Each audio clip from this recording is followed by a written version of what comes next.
Good morning, everyone, and welcome to EQT's Q3 announcement. A quarter where we've continued to deliver on our priorities. We maintained focus on exits and returning liquidity to our clients, having realized 19 billion euros across the globe over the past 12 months. We continue to deliver on our fundraising agenda with good momentum in our flagship fundraisers and certain other strategies. We launched a European long-term investment fund to complement our Nexus product suite, and we launched a successor fund within our active core infra strategy, our first open-ended structure for the institutional segment.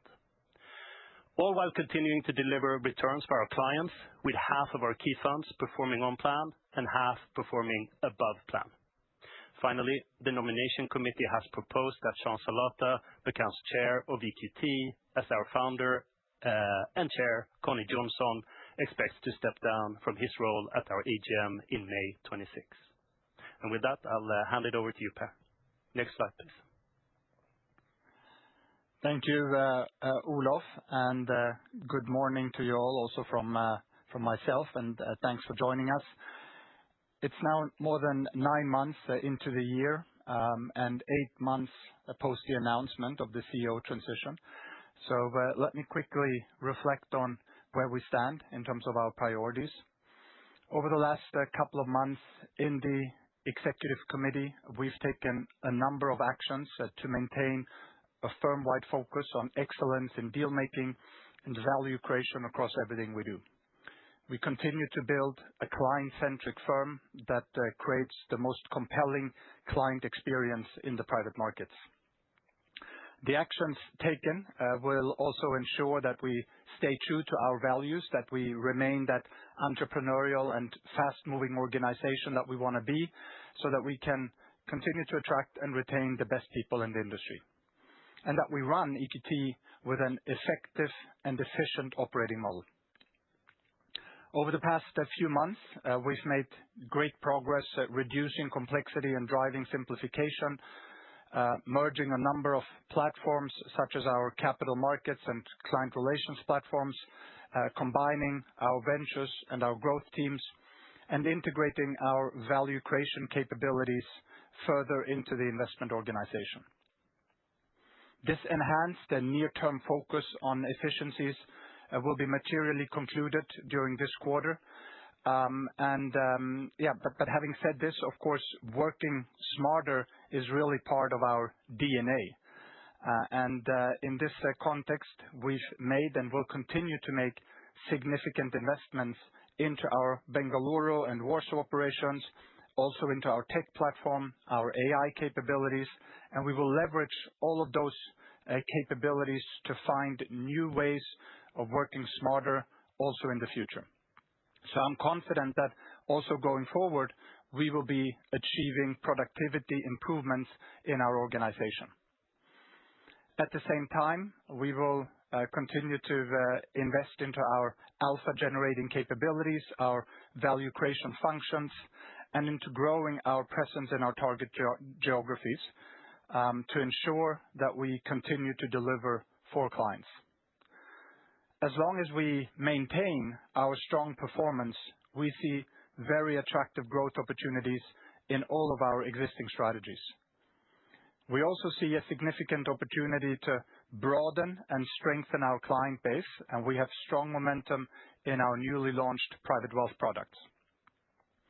Going forward, we will continue to participate in the ongoing consolidation of the industry, and we remain committed to delivering on our margin targets. We have a number of ongoing conversations with well-performing firms in the private markets that want to become a part of EQT, and we are looking to build both existing business lines and to potentially also fill gaps that we have in the platform. Next slide, please. We want to continue to build EQT to be the most attractive client-centric platform in the industry. We want to be the most attractive counterparty for institutional and individual investors in the private markets, focused on delivering global alpha. Today, EQT is the largest private equity firm outside of the US and the second largest private equity firm globally.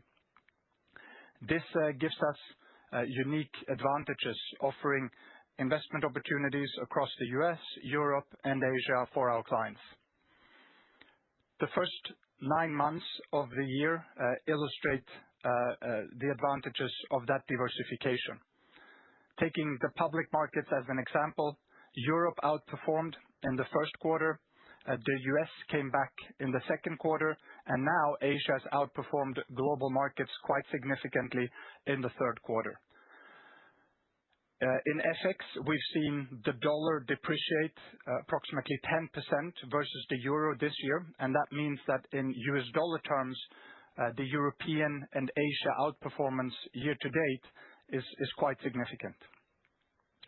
In the third quarter, we continued to make progress on our exit agenda, realizing a further 2 billion euros for fund investors and another 2 billion euros for EQT co-investors. Over the last 12 months, exits by the EQT funds amount to 19 billion euros. Including co-investments, we've realized closer to 25 billion euros of proceeds on behalf of our clients. And geographically, 75% of our fund-based exits were in Europe and Asia, and 25% in North America. Within EQT Equity, which is a strategy that sits in our private capital business line, and this is our oldest and most well-established strategy, we're currently raising the next flagship fund, EQT 11.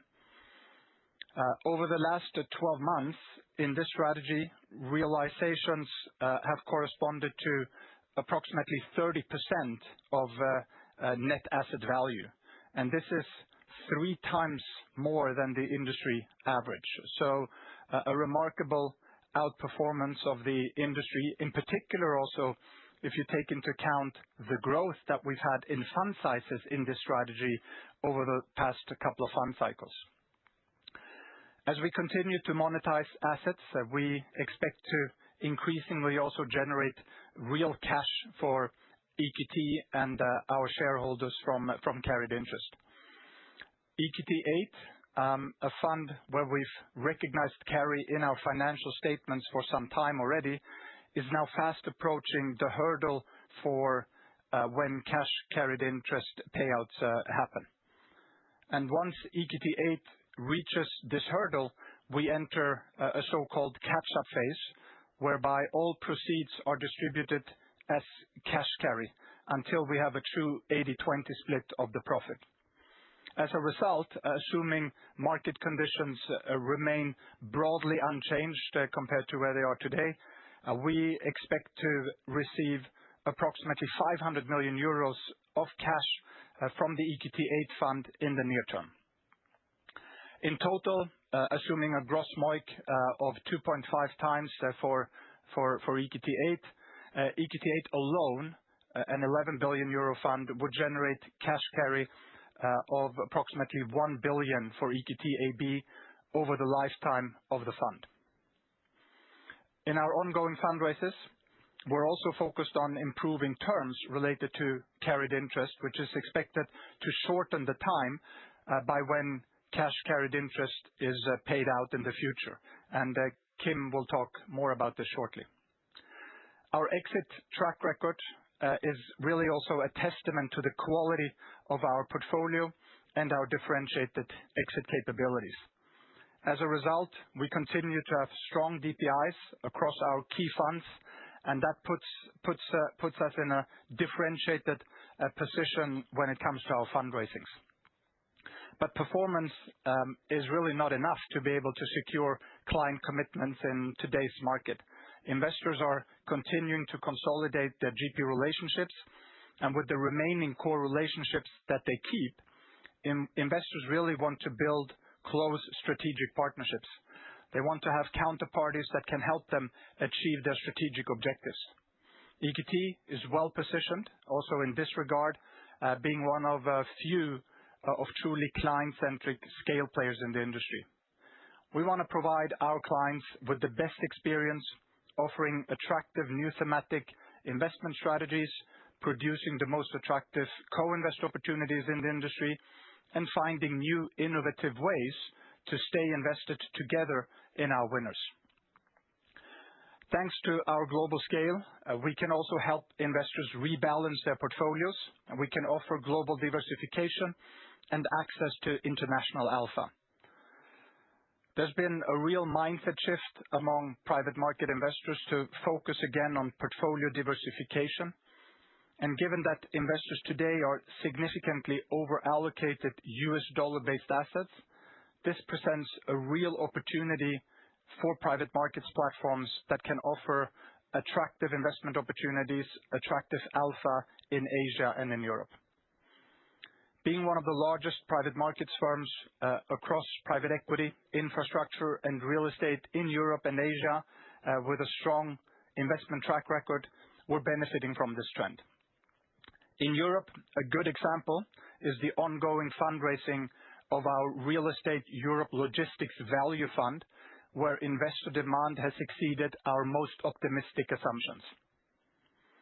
In Asia, we're currently investing the largest pool of dry powder, and Asia is a very attractive region for private market investors.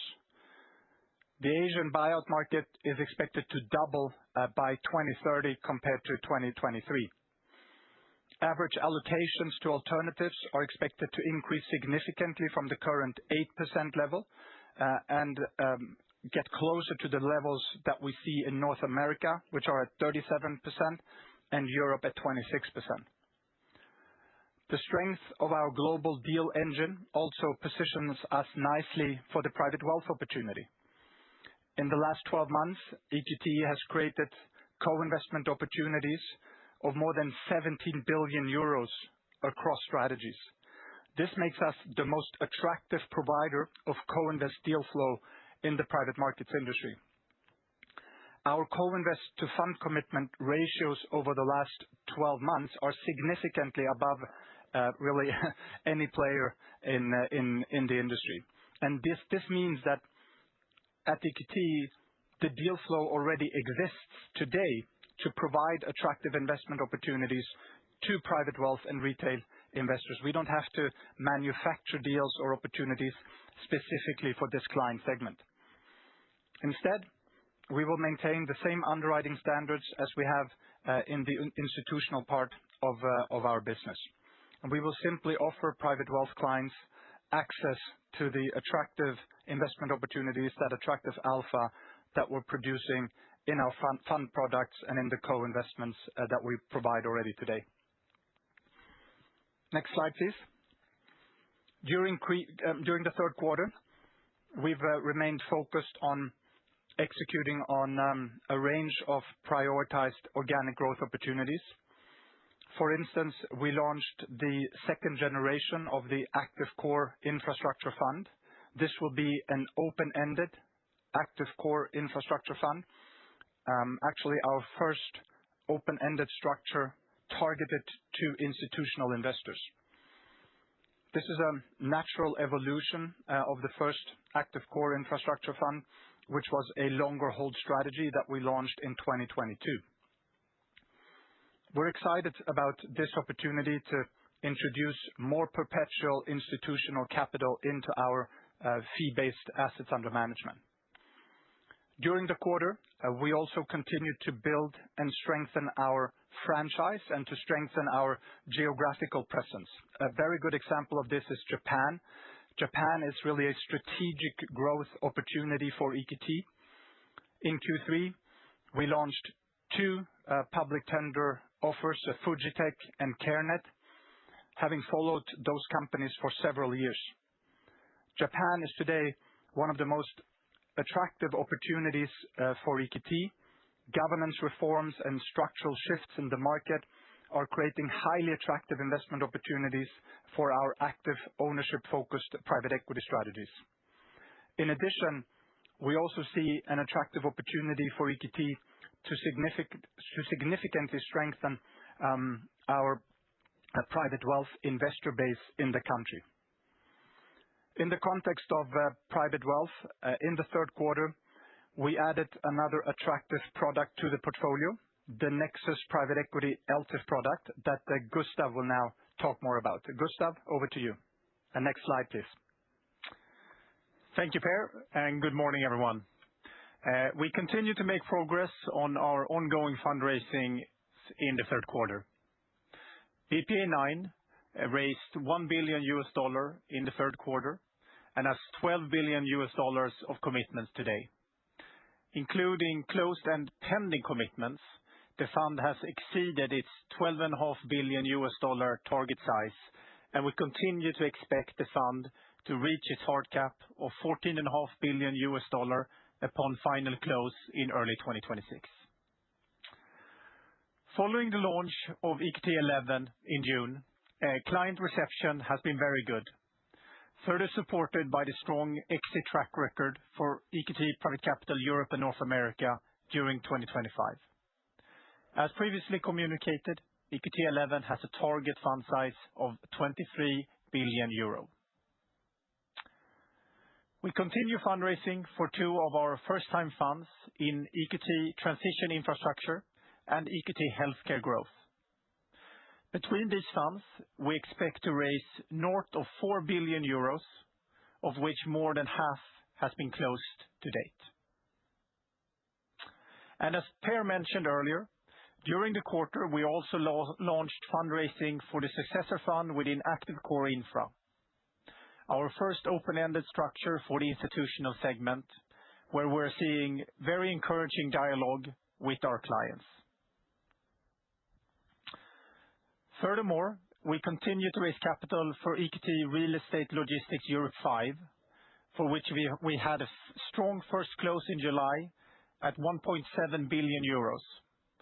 The fund will become fee-generating after activation, expected later this year, hence not included in the gross inflow for the quarter.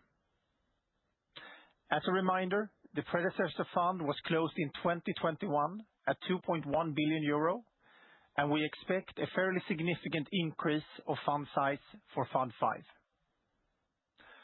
We currently have dry powder of approximately 50 billion euro, and with around 10 billion euro still to become fee-generating upon deployment. Next slide, please. We're continuing to develop our evergreen platform. Earlier in the year, as previously communicated, we launched EQT Nexus Infrastructure, providing access to our infrastructure platform to clients in EMEA, Asia, and Canada. We also launched our US evergreen vehicle, investing into EQT's global private equity investments, where we have raised some $350 million since the start in June. And we have just launched EQT Nexus PE LTIF. The LTIF offers a new way to access private markets for non-professional individual investors in Europe, with a lower minimum threshold than our Nexus suite. We're seeing very promising initial signs from both distributors and end clients on the LTIF. We're also expecting to launch a US evergreen structure for infrastructure around year-end, with several strong distributors lined up. In total, the current evergreen strategies have attracted around 1.2 billion euros in subscription year to date, and we expect to raise around 2 billion euros across the evergreen vehicles during 2025. We think that the expected inflows for Q4 is likely a relatively good quarterly benchmark looking into 2026, however, adjusted also for the fact that we will have a US infrastructure vehicle coming live. Of that, you should expect that approximately 2/3 are incremental AUM and 1/3 will be invested through the underlying funds. As Per mentioned, we're also seeing a change with distributors, which so far has been very focused on US managers, and now they're shifting that mindset to include more Europe and Asia, which we expect will benefit us. We feel that we're in good position to win in this channel, as we can provide a true global exposure through locally anchored products. With that, I will hand over to Olof. Next slide, please. Thank you very much, Gustav. Let's next turn to the investment and exit activity. Over the past 12 months, we've announced about 16 billion euros of investments across our global platform, of which about 5 billion euros was announced in the third quarter of this year. Looking at the past 12 months, Europe and North America each represented about 40% of the investments, and APAC some 20%. In the last quarter, APAC represented a slightly higher share of the volumes invested. At the same time, we provided about 2 billion euros of co-invest opportunities for our clients in the quarter, or 17 billion euros over the last 12 months. Investment activity was primarily driven by private capital during the third quarter, as EQT X announced 3 significant investments across healthcare and technology, taking the fund to an investment level of about 60%-65%. In the third quarter, BPEA IX, as Per previously mentioned, also announced its public tender offer for Fujitec, which marks EQT's largest buyout in Japan since the office was established in Tokyo in 2006. In real estate, we continue to invest selectively with total investment volumes of just over 2 billion euros over the past 12 months. The pipeline for new deals continues to be strong across the platform. We continue to expect that EQT XI and Infrastructure VII will be activated during the first and the second half of 2026, respectively. Next slide, please. Looking at the realization volumes, they continue to exceed the investment volumes on a LTM basis. With 2 billion euros of announced exits in Q3, realization volumes exceeded the investment volumes, as I said.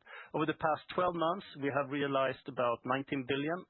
Roughly 45% of this was in Europe, a quarter in North America, and about 30% across Asia. These exits have delivered a weighted average gross MOIC of about 2.3x. Notably, none of these exits were through continuation vehicles. This is an area we are exploring that will allow our clients to retain exposure to our winners. Approximately 40% of the exit volumes in Q3 were from funds in carry mode.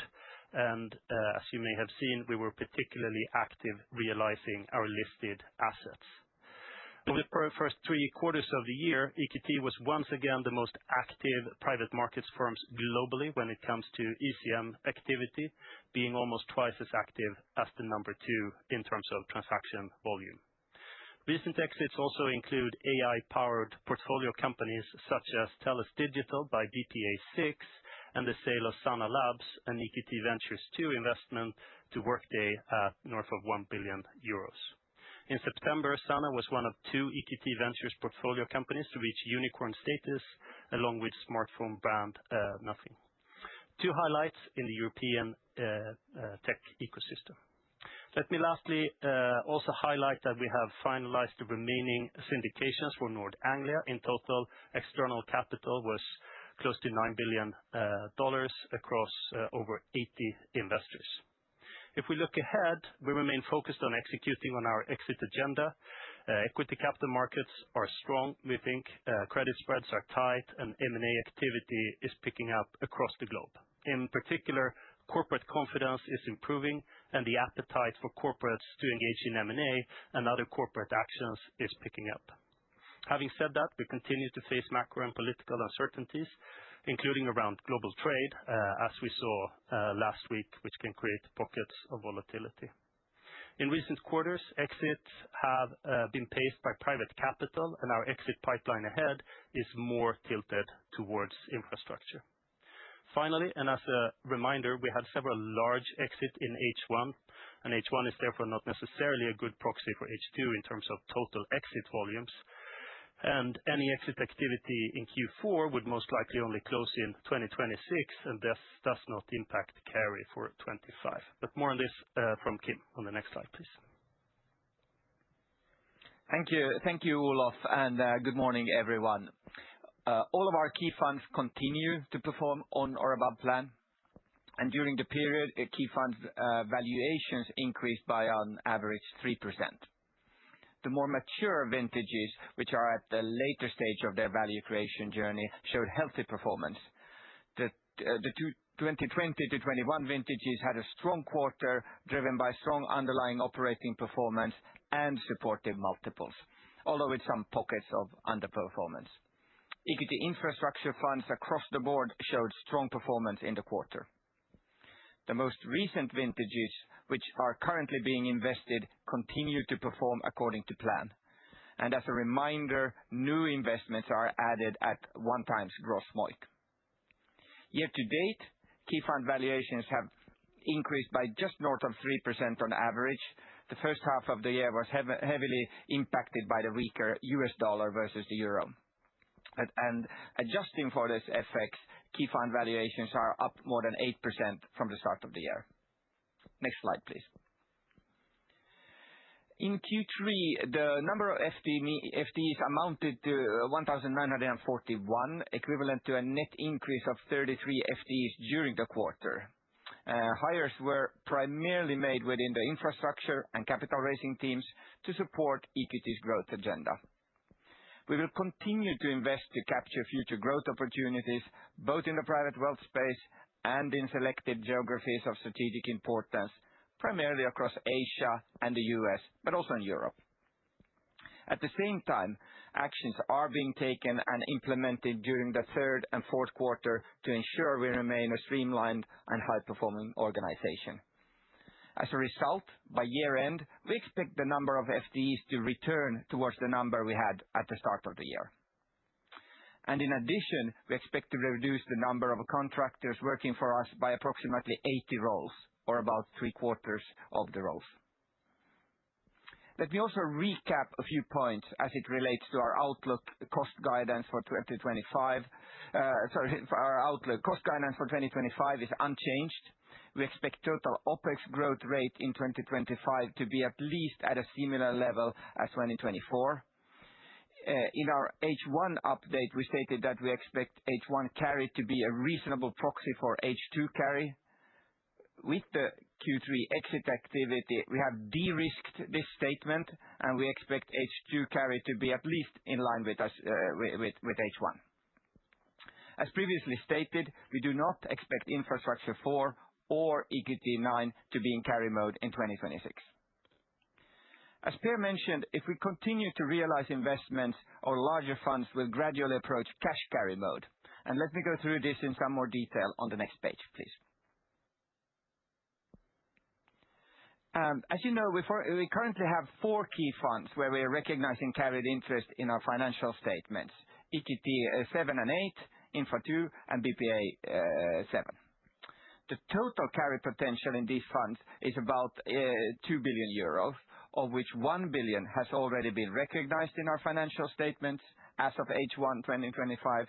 The rest is expected to be recognized over a multi-year period. Infra 3 and EQT 7 have generated around 500 million of cash carry in total to EQT AB, but EQT 8 and BPA 7 have not yet generated cash carry. In other words, expect another 1.5 billion euro of cash carry for EQT over the lifetime of these 4 funds. About 1 billion of this is related to EQT 8. EQT 8 has primarily a whole fund carry component. And once we reach the hurdle on a cash basis, we have a catch-up phase until cash returns are distributed 20% between carry holders and 80% to our fund investors. EQT 8 will be the first major flagship fund, so above 10 billion euros in size, since our IPO in 2019 to enter cash carry mode. This is a fund that is currently marked at 2.4x, and we expect the fund to generate above plan returns, i.e. more than 2.5x gross MOIC. We expect EQT 8 to soon enter the catch-up phase for cash carry, and based on our current exit plans, we expect to realize cash carry of up to 500 million euros over the near term. Today, most of our funds are predominantly whole fund carry, which means cash carry tends to be quite back-end loaded. For BPA 9, we will move to a deal-by-deal basis, For EQT 11, we expect to have 50/50 deal by deal and whole fund carry. And this means that cash distribution related to carry will come earlier for both funds than with what otherwise would have been the case. With that, I hand over to Per for some concluding remarks. Thank you, Kim. So to summarize the key takeaways from today's webcast, in the third quarter, we stayed disciplined in our investment pacing and in continuing to monetize deals, managing cash flows on behalf of our clients, and significantly outperforming the industry. Over the past 12 months, the vast majority of monetizations have been achieved in the private capital business line, and in the next couple of quarters, we expect a pickup in realizations in EQT Infrastructure. We continue to execute on our fundraising agenda. We see very healthy momentum in our flagship fundraisings in BPA 9 and EQT 11, and we're also making excellent progress in our other strategies. We continued to grow the number of open-ended investment strategies and build the evergreen offering both for institutional and private investors. We launched the Active Core Infrastructure Fund and the EQT Nexus PE LTIF product. And this year, we expect total inflows of 2 billion euros across the 5 private wealth-focused EQT Evergreen products, implying a significant step up in momentum in this part of our business during the second half. When it comes to our organization, we're delivering on the priorities that we set out in the first half, streamlining EQT to ensure that we stay that fast-paced and entrepreneurial firm. This is important for our ability to continue to build the most attractive platform in the private markets and also to continue to scale EQT in the right way. It also puts us in the best possible position to participate in the ongoing consolidation of the industry, and our reputation as a consolidator has never been stronger. All in all, we remain focused on building the most attractive, client-centric, scaled platform in the private markets industry. With that, I'd like to open it up for Q&A. Operator, please. Thank you. To ask a question, please press star 11 on your telephone and wait for your name to be announced. To withdraw your question, please press star 11 again. We will now take the first question from the line of Hubert Lam from Bank of America. Please go ahead. Hi, good morning. Thanks for taking my questions. I've got 3 of them. Firstly, on headcount and costs. So where are the headcount cuts being made in Q4? Is it mainly consultants or any other areas? And how should we think about 2026 headcount growth? And what's the read across that to cost growth guidance in 2026? That's the first question.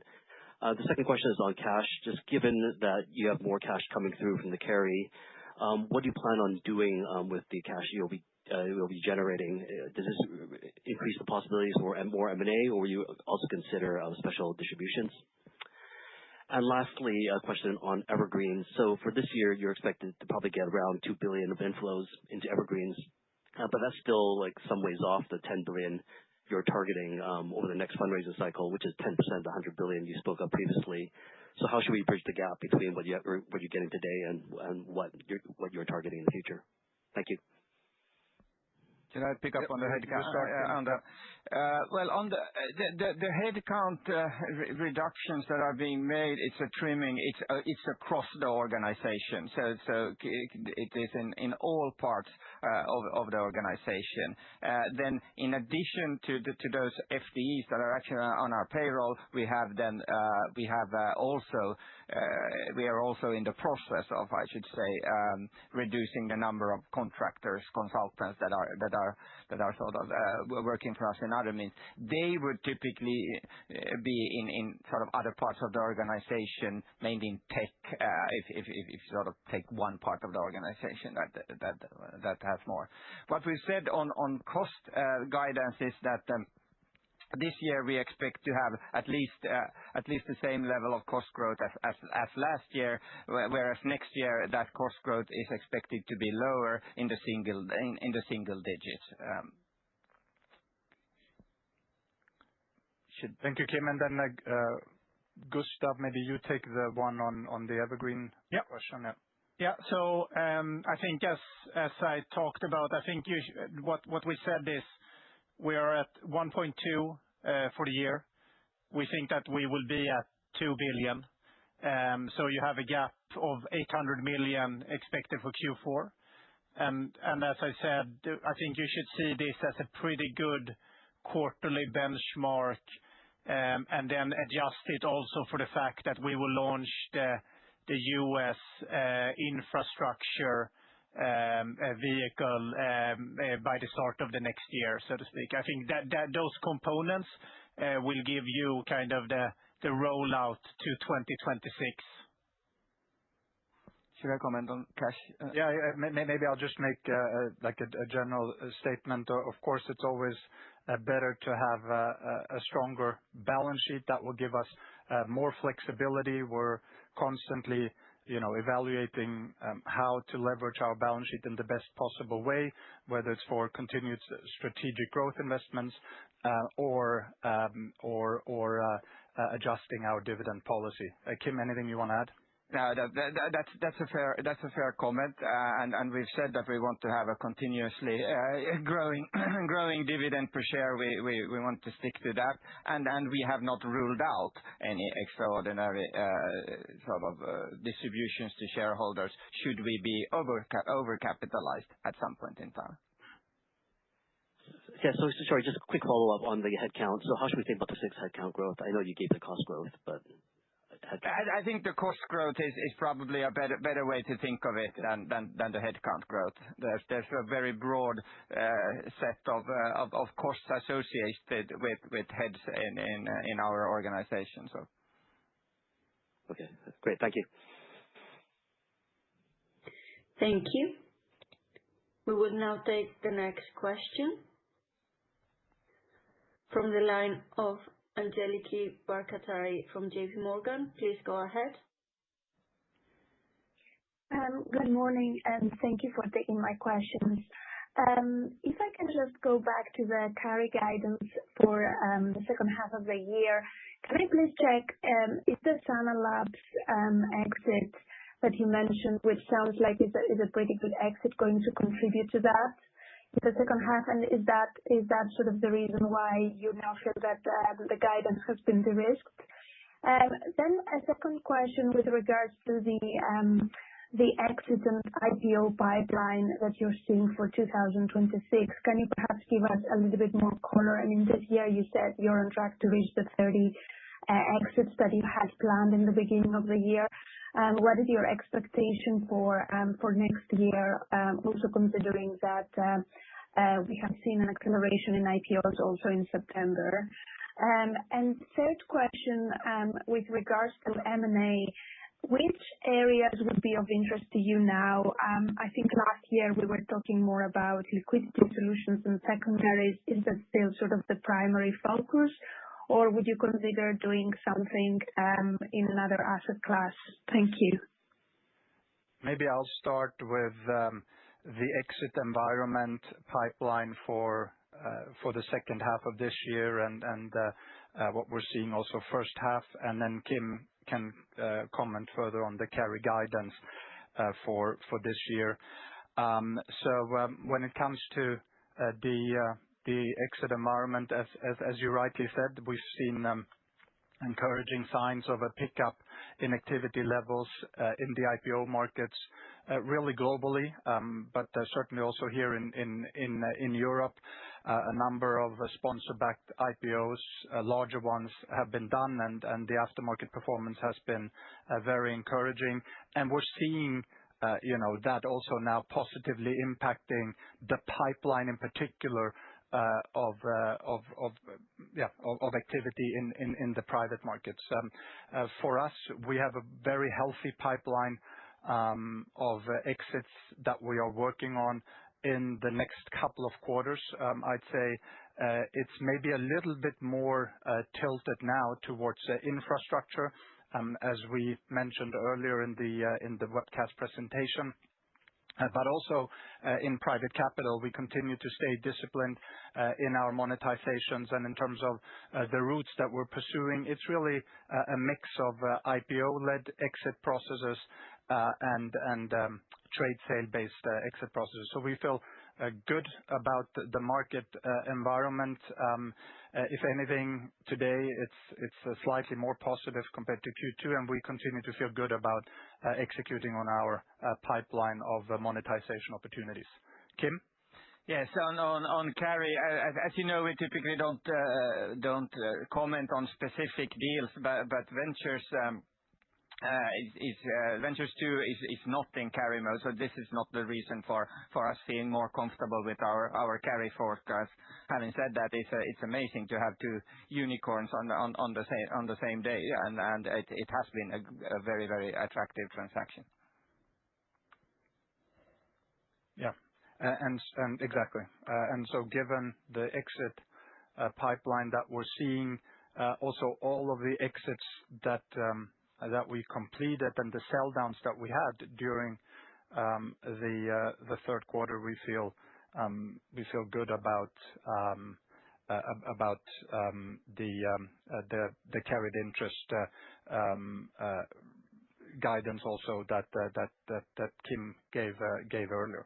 When it comes to the strategic priorities for EQT, as I think I mentioned in my presentation, we see this industry continuing to consolidate. If anything, it's accelerating. And what we're focused on is just continuing to build the most attractive client-centric platform in the industry.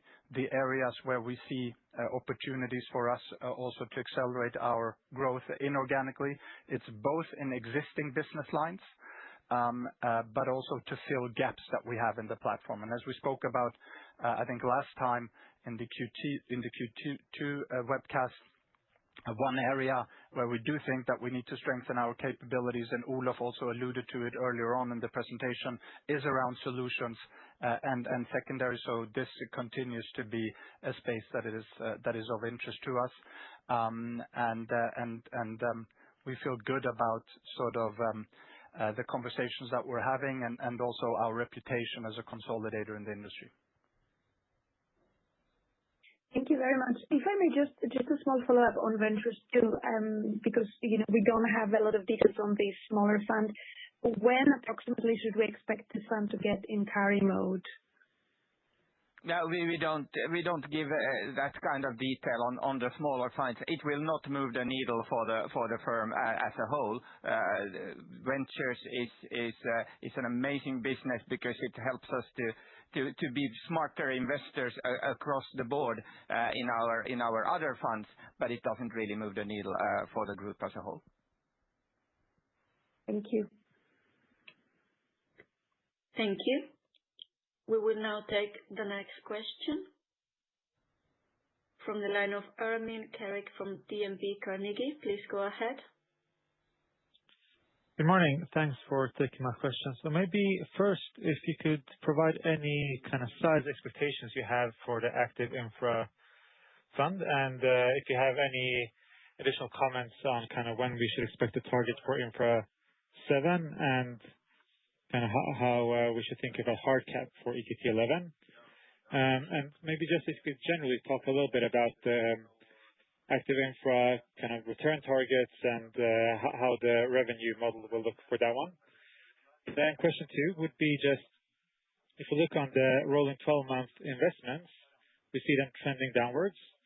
Is that by coincidence, or do you see less opportunities than you did, I don't know, a year ago or so? And then maybe just lastly, on the value creation, we're seeing the 8% adjusting for FX. It's still quite a bit down from your historical value creation. Is that simply attributed to a challenging market, or do you see any challenges with kind of repeating what you've created historically? Thank you. Okay. Maybe should I start with the active core infrastructure question? Yeah. I'll do that. So maybe just taking so Infra 7, we haven't set, let's say, a timing of when we will go out with the fundraising of Infra 7, so to speak, specifically. But I think you should probably think about it. Of course, as we said, activation is expected to happen in the second half of next year. So we will go out before that, so to speak. I think that's the guidance that we can give. And then when it comes to EQT 11, a little bit same answer, so to speak. We haven't set the hard cap yet. When we do, we will communicate it. And I think you should probably expect it to be in let's say around the connection of the first close of EQT 11. When it comes to ACI 2, as we said, it's going to be an open-ended structure. So of course it's hard to give a guidance on size because it will be evolving every year, so to speak, and we'll take in money continuously in that structure. ACI 1, as you know, was around 3 billion in a closed-ended form. So if you think about that on a year-by-year basis, it was kind of invested 1 billion per year, so to speak. I think that's some form of guidance. Of course, we probably think that with an open-ended structure that we will be able to take in more money than we would have done in a closed-ended format. I think so that probably gives you a little bit of a sense of the expectation of it. When it comes to the fund terms, I think you should think about it as that the percentage charged is lower than what we see in general, but it's charged on NAV, so over time it will grow. And that's, I think, in line with the core plus market that we see in general, so to speak. And maybe I'll take the one on value creation. Value creation in across our funds is never linear, and there's always a little bit of volatility around it. I'd also add that many of the more mature funds are really materially de-risked, right? And we have locked in very, very attractive returns, net IRRs, and all of the key flagship funds that are more mature are really or continue to be on track to reach or exceed our base case guidance in terms of gross MOIC. Also, the post-pandemic 2020-2021 vintage funds continue to make very good progress on value creation. Both the Infrastructure 5 fund that saw a 6% value increase in the quarter, but also EQT 9, and we feel increasingly confident also about the outlook of those funds and that they will deliver the targeted MOICs. And then the funds that we're currently investing, what's important to keep in mind here is that, of course, we've been quite active in the last couple of quarters, putting capital to work, in particular in EQT 10, and all of that those investments that we make, they remain valued at cost for the first couple of quarters, and that has an overall negative impact on the value creation in any single quarter. We stay very close to all of our portfolio companies and all of our investments and remain confident about our alpha generating capabilities also going forward.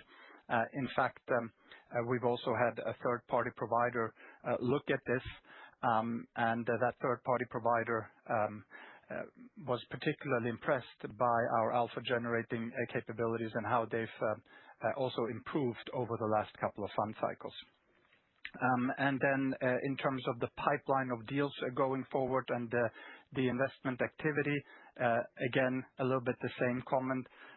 investment and deal activity is never linear. There's some lumpiness to it.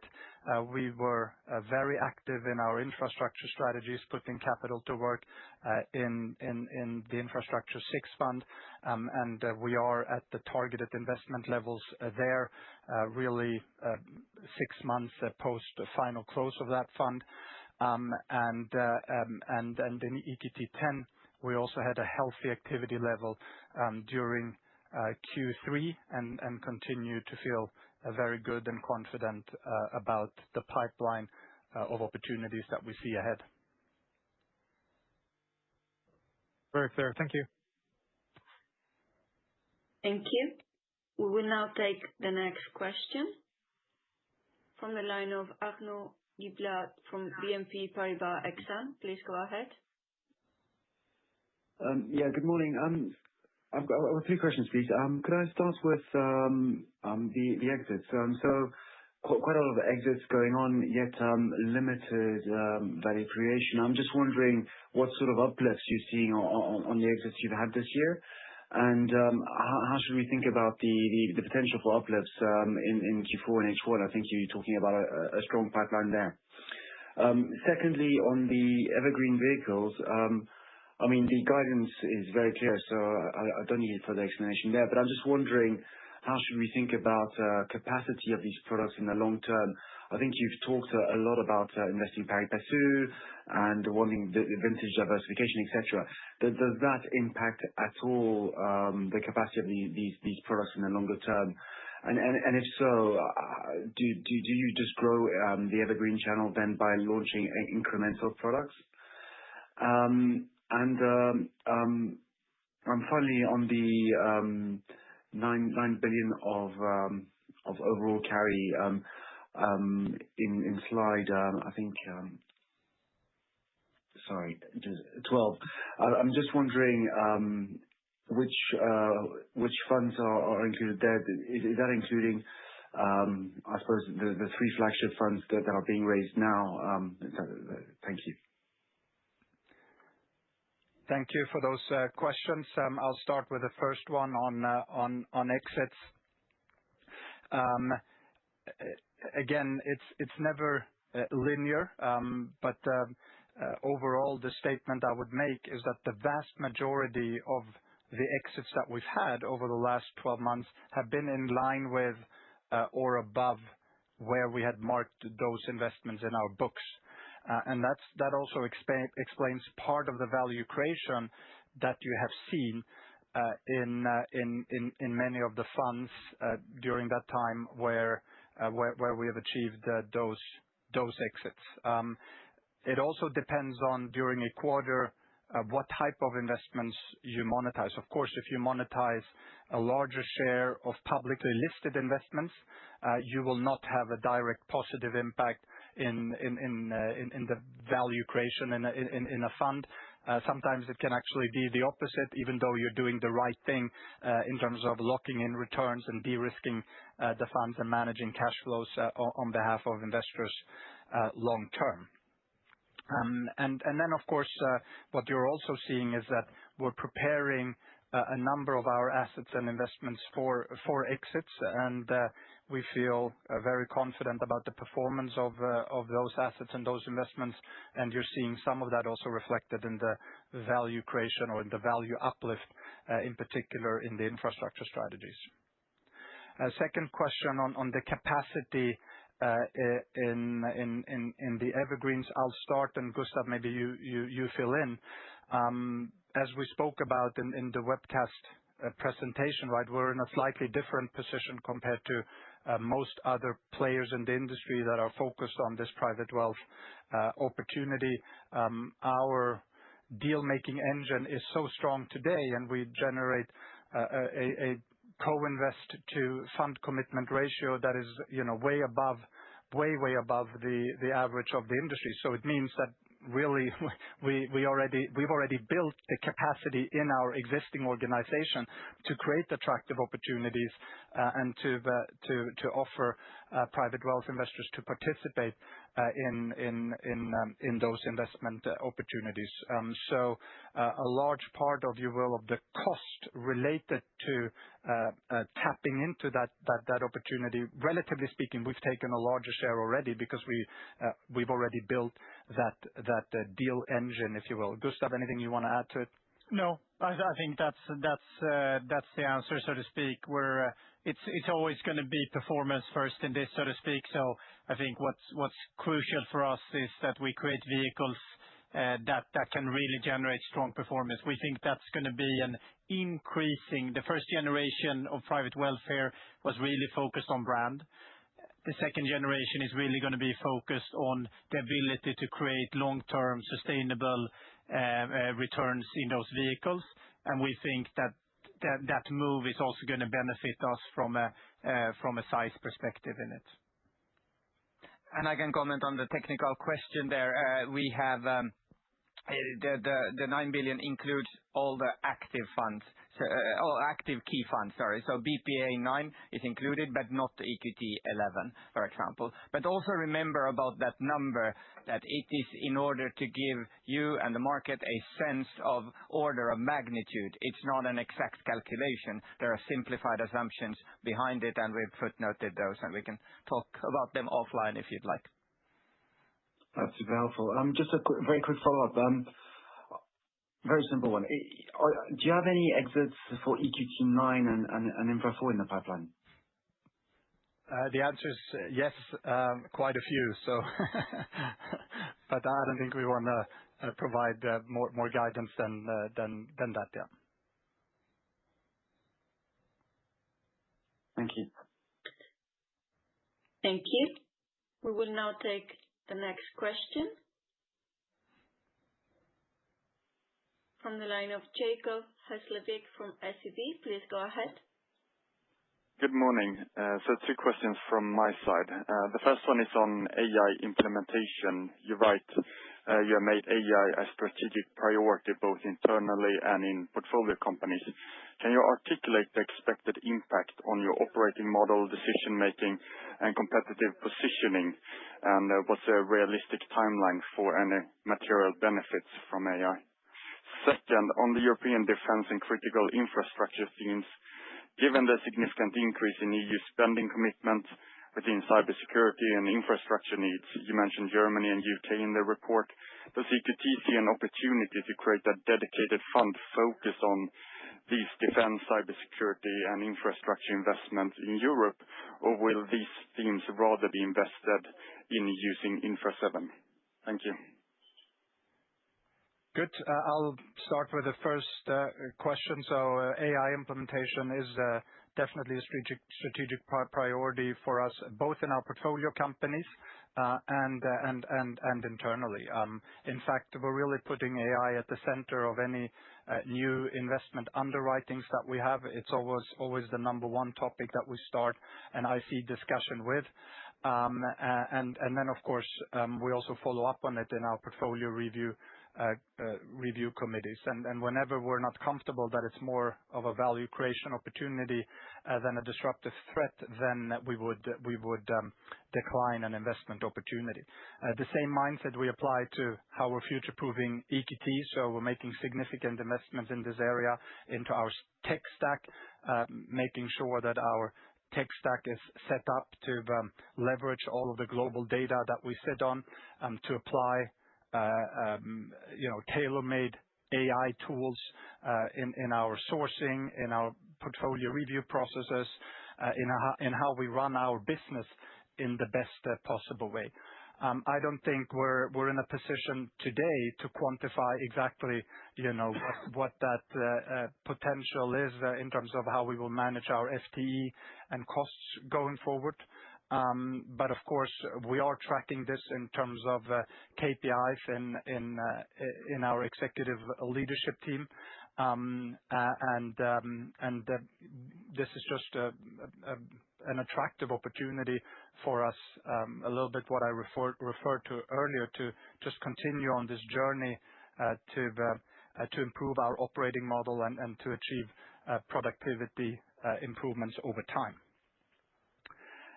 In terms of the defense opportunity and critical infrastructure opportunity, we are not planning to raise a dedicated fund for this.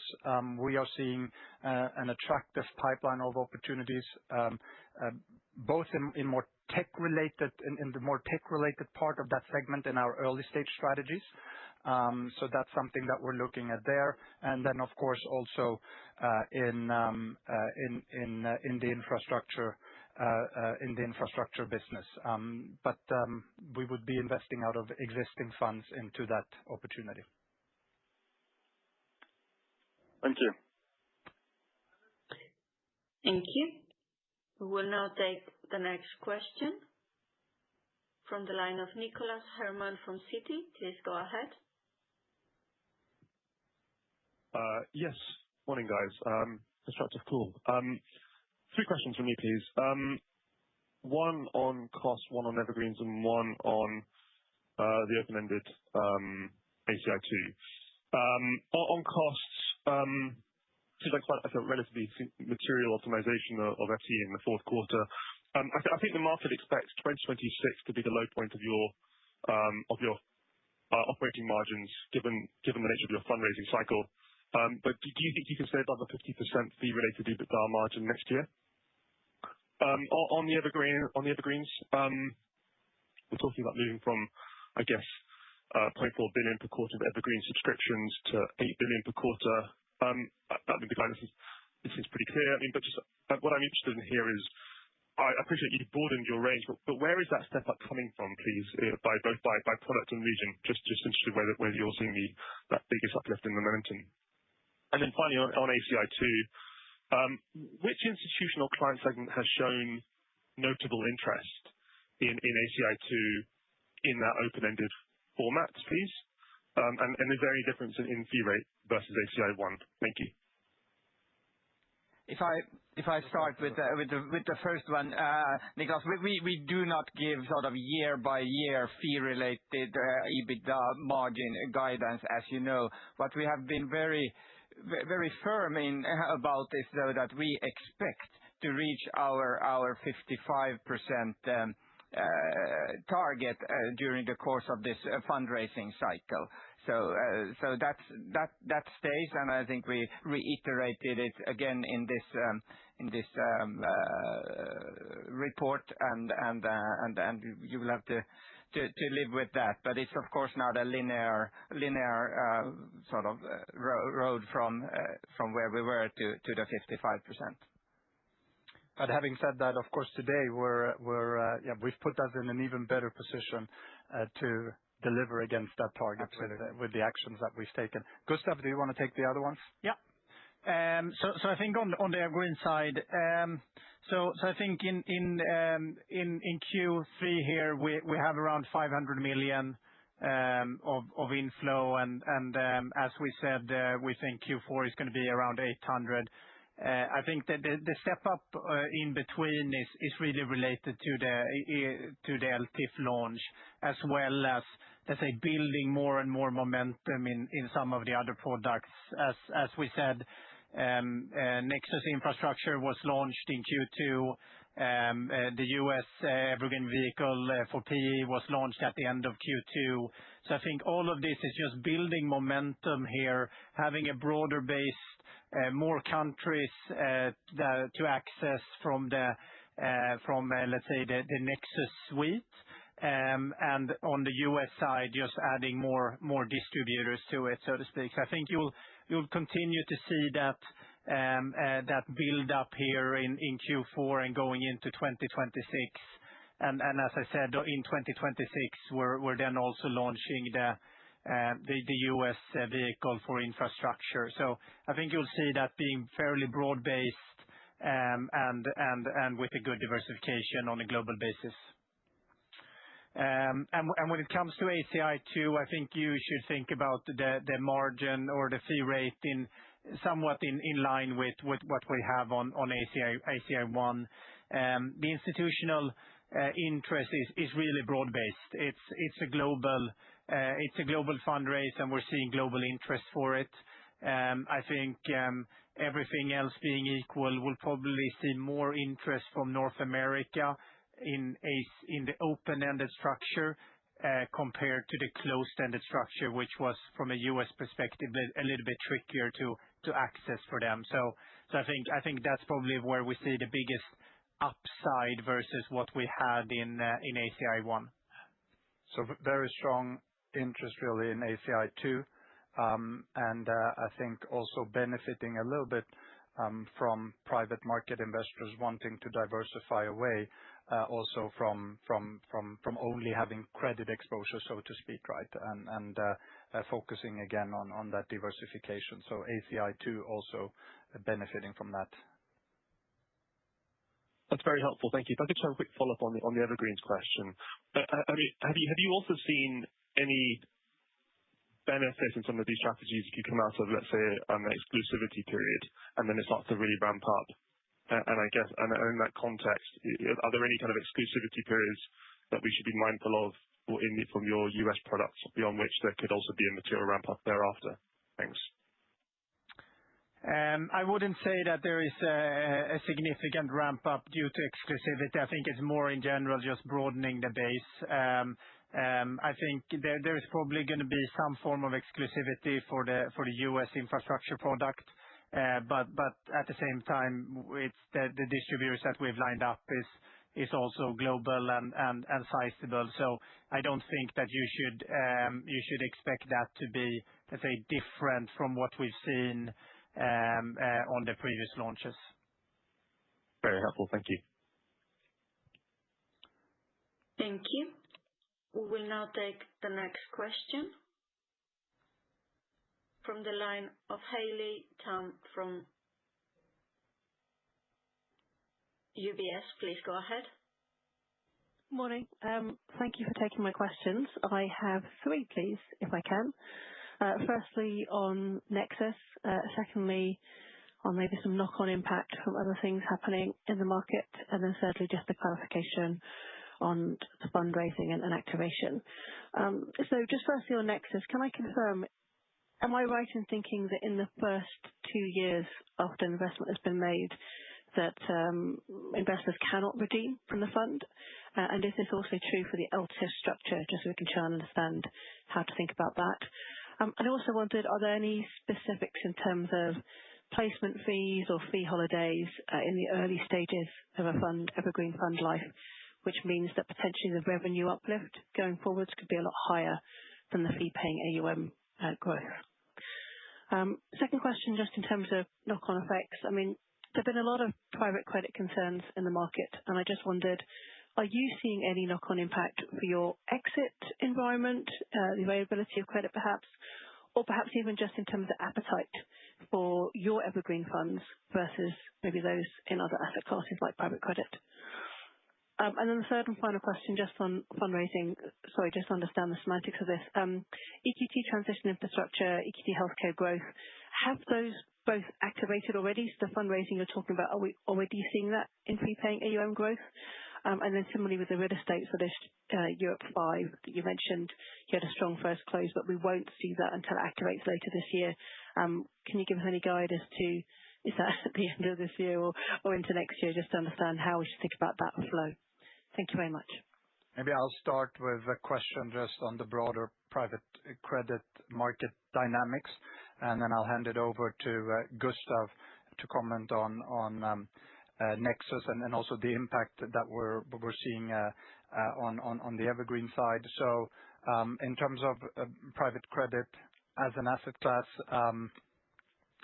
what I would say is that margins and spreads remain very, very tight, very attractive, certainly from an issuer perspective. So when it comes to our business, access to financing is readily available, and it's really also fueling deal making and activity levels across the platform. And we've seen no signs of of that dynamic changing in any way. We're closely monitoring, of course, what's happening in the broader private credit market. But as of today, we see no change in dynamic, and we also certainly see no systemic risks or issues for the broader industry. So maybe in that spirit, Gustav, you want to comment on Nexus and Evergreen? Yeah, I'll do that. And maybe I'll also take the fundraising questions on that. I think in general, you should think about all evergreen products that we have, that they have either a 18 or 24 months soft lockup, so to speak, meaning that investors can redeem, but it comes with a cost associated with it, which means that in practice, you will see fairly limited redemptions in the first 18, 24 months, so to speak. When it comes to fee holidays, I would say that for the US products, you would see somewhere between a 6 to 12 month fee holiday normally in the market. So that's also true for our products. So you will see a ramp up in terms of revenues in that regard, being a little bit delayed for those launches. For our European products, and European and Asia products, there is no fee holiday as such. And then when it comes to healthcare growth and transition, correct, they are activated. And as I said, the guidance is that they will reach north of 4 billion, and that we have raised a bit more than half of that, so to speak. But that number is included in the fee-paying AUM. And when it comes to the European Real Estate Fund, the guidance is that will be activated in Q4. It's very clear. Thank you. Thank you. We will now take the last question from the line of Oliver Carruthers from Goldman Sachs. Please go ahead. Hi there. Morning, everybody. Oliver Carruthers from Goldman Sachs. Thanks for the presentation. I've got 3 questions left, please. The first question, on having this high co-invest to commitment ratio that you spoke about, interested in your thoughts on how wealth could affect this. Really, if Nexus vehicles continue to scale and effectively become your biggest co-investors, is there the potential for this to shift the economics of co-invest for your institutional LPs, given that this has become fee-free by industry norm? Effectively, is there potential for you to start charging your institutional clients for this, or at the very least for this to become more of an exclusive part of your client offering on the institutional side? So that's the first question. The second question, on the back of what you're doing with ACI2, can we expect EQT Future to go down the open-ended route for your institutional clients as well, so that you have a longer-dated, open-ended PE product as well as infra? And then the third final question, sorry to come back on the consultants point, but just trying to map out the spend associated with the 80 consultants or the 75% that you're looking to fade. If I go back to your half-year report, you showed 50 million of costs associated with external services and consultants for the first 6 months. Are you able to give us a rough proportion or indication of what chunk of this is consultants? Thank you. Good. Thank you, Oliver, for those questions. I'll start with the first 2, and then I'll hand it over to Kim. So when it comes to our co-invest deal flow, yes, there is an opportunity to monetize this also more as we are growing with our private wealth and retail clients and investors.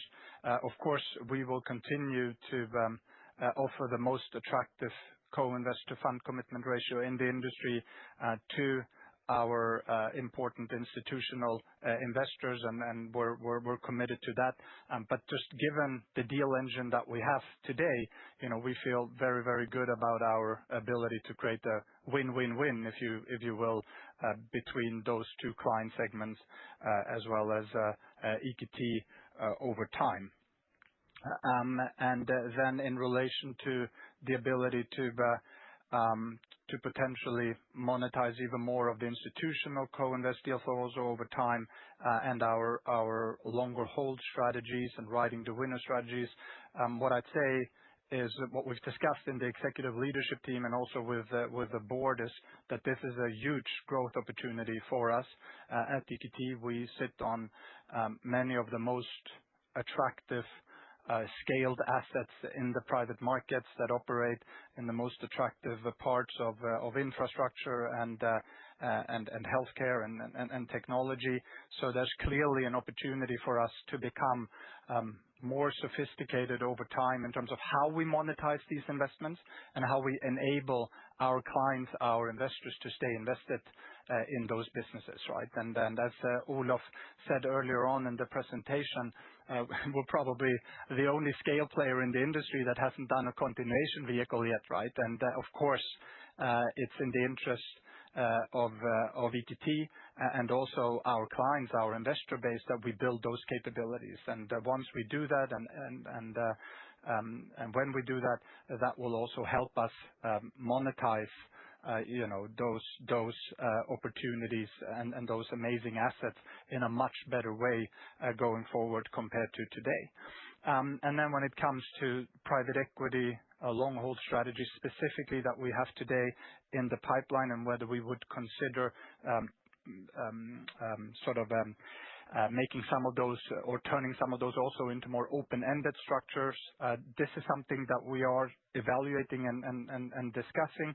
We will be launching a second generation of our long hold strategy in private equity next year. And exactly then how we design that product will also depend on the feedback that we're getting from clients. So we will keep you updated on that and revert to you on that question over time. And on the cost topic, the vast majority of the 50 million you referred to is external services. So it's services we buy from accounting firms and fund administrators and law firms, etc. So less than a quarter of it is for consultants.